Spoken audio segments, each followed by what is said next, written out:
Hello guys, welcome to Unisense weekly fundamental analysis. So first we'll look into a euro. The euro is hovering near its 2-week high and three major benefits have promoted an overall improvement in risk-taking sentiment. It is expected to rise to the 1.2 mark in the midterm. Okay, so on Tuesday in the European market, the euro against the US dollar was traded near the 2-week high of 1.19006. The US government officially entered a transitional period. The COVID-19 vaccine R&D news was frequently reported. At the same time, the risky sentiment was fully improved. As the new finance minister, the market widely expects Yellen to push for more fiscal stimulus, which also increases the pressure on the dollar and boosts risky currencies such as the euro.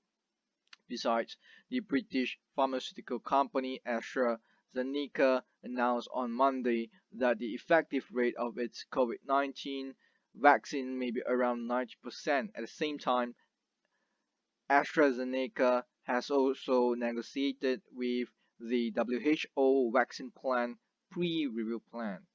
So the continuation of the Eurozone epidemic and the dovish stance of the European Central Bank, as well as the expectation of additional stimulus measures that may be announced in December, may take investors hesitate about the rise of the euro against the dollar.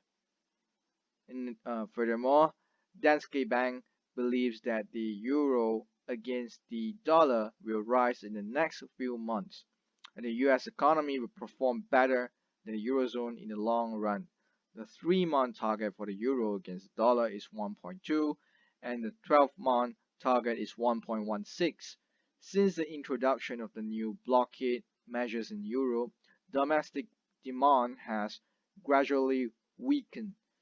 The external demand and the manufacturing still constitute positive factors in Europe, especially Asian demand.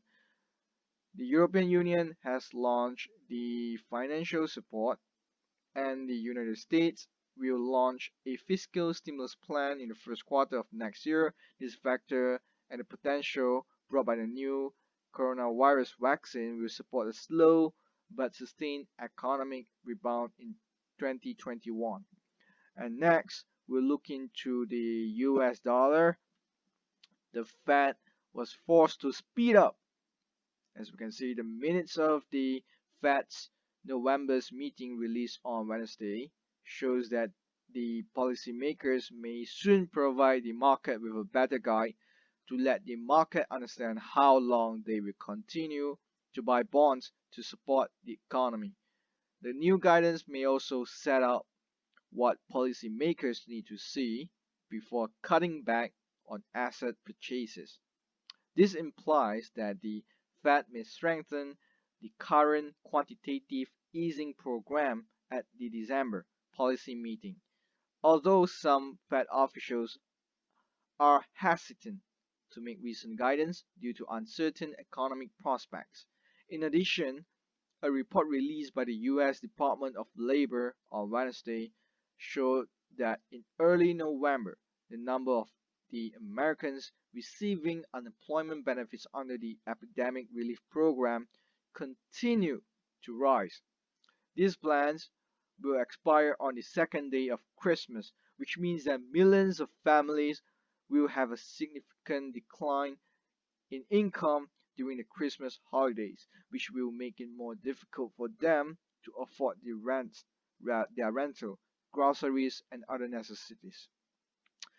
Coupled with the fact that the Americans continue to venture out and ignore the overall situation of the epidemic, the number of deaths from the COVID-19 in the US exceeded 2,000 in a single day on Tuesday, the first time since May.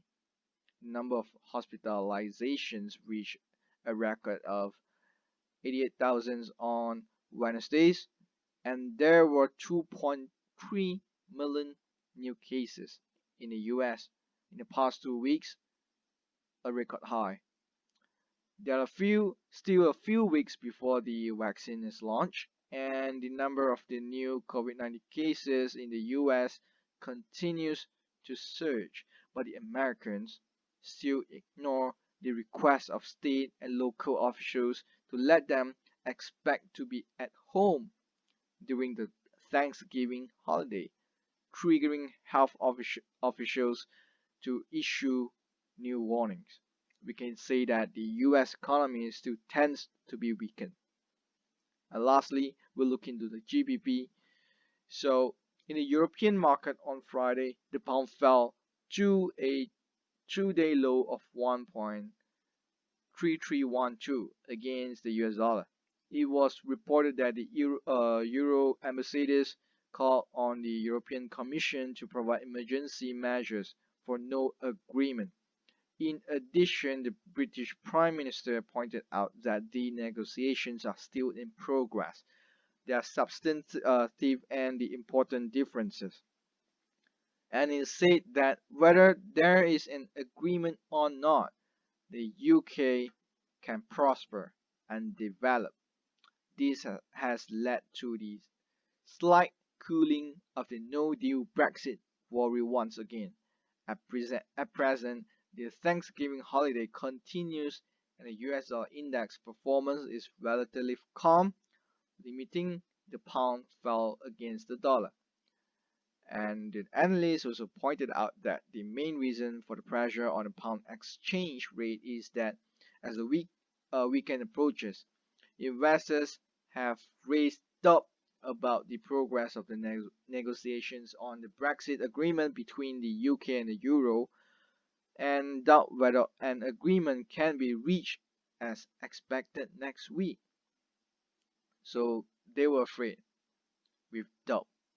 So once the negotiations are delayed to December, with only the last month of the transitional period left, any extraneous situation may take the hard Brexit nightmare come true again, which is a forced Brexit. So the next will be the Forex calendar. So we have to be aware of the news. So please mark down this calendar. May take this as a reference. So that's all for today. Thanks for watching.